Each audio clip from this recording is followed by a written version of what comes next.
আছে এই কথাটা বলার পরেই সমস্ত ছাত্র ছাত্রী ভাই ব্রাদার সারা বাংলাদেশে তারা ক্ষিপ্ত হয়ে গেল। পরবর্তীতে তাদের আন্দোলনের সুফল এবং তাদের আন্দোলনের কারণে এই রক্ত কিন্তু শেখ হাসিনা পালায় যেতে বাধ্য হচ্ছে। অতএব আমাদের লক্ষ্য রাখতে হবে আমাদেরও এর কারণে আমাদেরও পরবর্তীতে যাতে এরকম কোনো ঘটনা না ঘটে।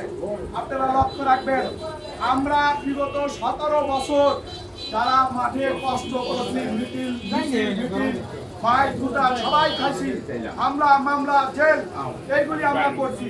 এখন দেখবেন আমাদের মধ্যে আমরা আগে গাড়ি নিতাম, আইসি গাড়ি নিতাম, লোক হইতো না, খালি যাইতাম।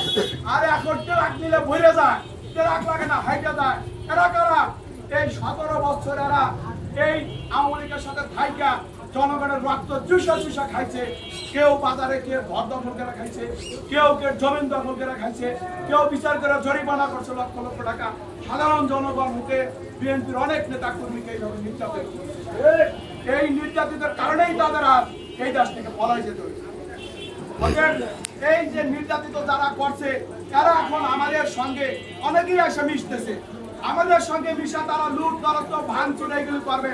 আপনারা এইগুলি থেকে সতর্ক থাকবেন যাতে এতদিন আওয়ামী লীগের সাথে থাইকা এই জনগণের রক্ত খাইয়া রক্ত চুষে খাইয়া আবার আমাদের কাছে এসে আবার জনগণের রক্ত খাবে। এদিক থেকে আপনারা সবাই সচেতন থাকবেন।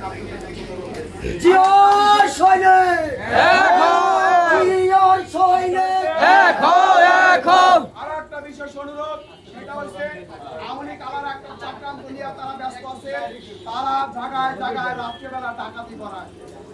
এই জিনিসটা সতর্ক থাকবেন। তারা ডাকাতি করাইয়া তারা বিএনপির ঘাড়ে একটা দোষ দিতে চায়, কিন্তু আমাদের ঘাড়ে যাতে দোষ না আসে।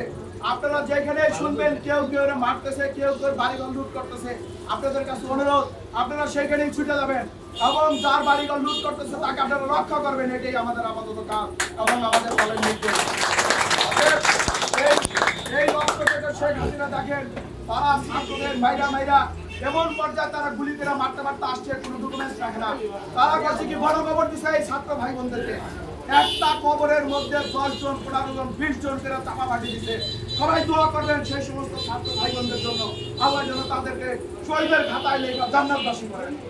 যাই হোক, আমি অনেক কথাই বললাম, আপনারা সবাই সতর্ক থাকবেন। এলাকায় যাতে কোনো বিশৃঙ্খলতা খারাপ কিছু সৃষ্টি না হয়। দেশে আমরা বিএনপি গভর্নমেন্ট না, দেশটা ছাত্রদের সাথে থাইকা সবে মাত্র নতুন করে স্বাধীন হয়েছে। তাই এখন এই দেশটা আমার কাছে মনে হয় নতুন বাংলাদেশ।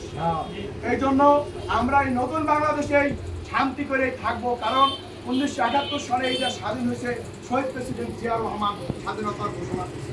সে সেনাবাহিনী থাকা অবস্থায় সে পাক বাহিনীর বিরুদ্ধে সে সেনাবাহিনী নিয়ে মাঠে নেমে সে যুদ্ধ করছে। সে জিয়া রহমান থাকা অবস্থায় এই দেশে মোটামুটি আমরা একটু শান্তিতে বসবাস করতে পারছি। তারপরে থেকে যেই সরকারি আসছে আমরা স্বাধীন বাংলা স্বাধীনতা ভোগ করতে পারি নাই। অতএব এখন থেকে আবার যাতে নতুন বাংলাদেশে সবাই নতুন বাংলাদেশে স্বাধীনভাবে স্বাধীন চলতে পারি, এটাই সবাই দোয়া করবেন।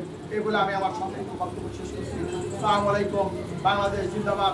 শহীদ জিয়া অমর হোক। তারেক রহমান জিন্দাবাদ।